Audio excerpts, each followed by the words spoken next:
What's up, Bears fans, and as always, welcome back to the Bear Review. Now, today's video is going to be a little different. If you've been anywhere near NFL social media over the last 2 days, this is going to be about defensive end Micah Parsons and his recent request for a trade from the Dallas Cowboys.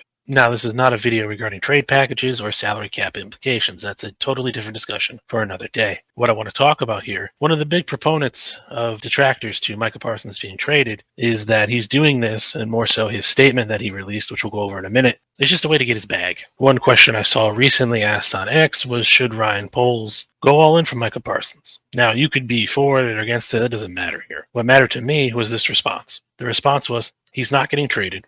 How many times have we seen this happen with several different players in the last few years? Myles Garrett rings a bell. So that got me thinking, is the Micah Parsons statement the same as Myles Garrett's? Absolutely not. Once you dig into the actual tone and the language of these statements that each player is saying, it becomes crystal clear that these are two very different stories. And that's what we're going to talk about today. So without wasting any more time, let's jump right into it. Now, first off, I'm quickly going to put up both statements here for you, starting with Myles Garrett and then with Micah Parsons. Now, I will not read them in verbatim for you, so please feel free to pause the video and read them for yourself for context. Now, one thing you'll notice is that both statements have the same call to action.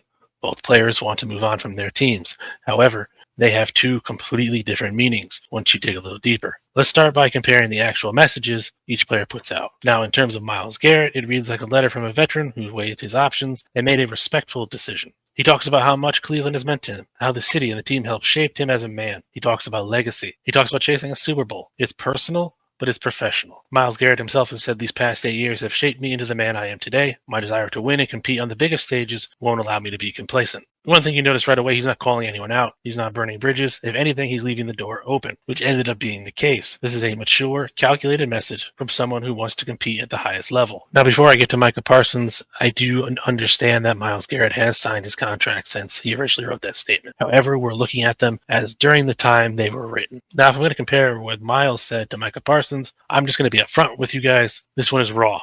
Micah's message is not a farewell. It's more of a firestorm. He doesn't simply release a paragraph. He lays out a multi-part breakdown of everything that's been going wrong behind the scenes. It's emotional, it's detailed, and more so, it's personal. Most importantly, it's honest. He says, I no longer want to be here. I no longer want to be held to closed-door negotiation. I no longer want shots taken at me for getting injured while laying it on the line. This isn't a business decision. This is a guy who feels betrayed, devalued, and more so disrespected. Micah doesn't just say, I want out. He explains why in detail. That's a huge difference from most trade demands. It's not a threat, it's a confession.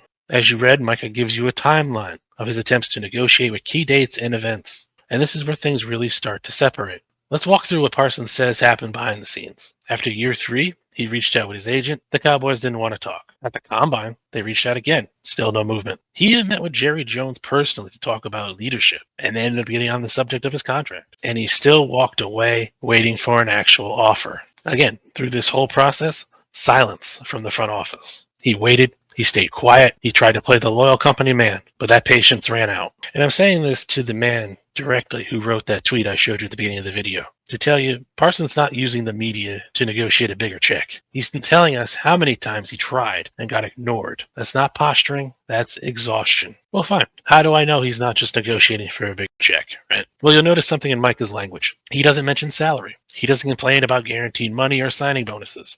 What he talks about is his agent being left out of contract talks, getting injured while playing through pain, media leaks and internal shots being taken at him. This isn't just a player chasing more dollars at this point. This is a player who doesn't trust his team anymore. And honestly, guys, once that trust is broken in sports, in life, that's hard to come back from. He's not bluffing. He's bearing it all. Okay, so let's zoom back to Garrett for a second. His message is the complete opposite. He talks about his love for Cleveland, his respect for the fans, and his drive to compete at the highest level. He says in his message, this was not an easy decision. Even at the time when he was asking for a trade, he showed nothing but class. And that's important because it tells you this probably isn't about bad blood or mistrust. This is all about football. At the time that message went out, you could have thought yourself, well, if the Browns come back tomorrow with a roster move or maybe a quarterback change that made them instant contenders, Myles might stay. And that's exactly what happened. With Micah, that ship has sailed. Now, like I said, we have to look at both statements as if we were in the time they were written. And the question we can have to ask, is either one salvageable? Honestly, looking at Garrett's, you can tell right away it is. The tone is respectful, there's no finger pointing, and he's just saying he's chasing championships. We then all know later he got his bag. But Micah, I think that's too far gone.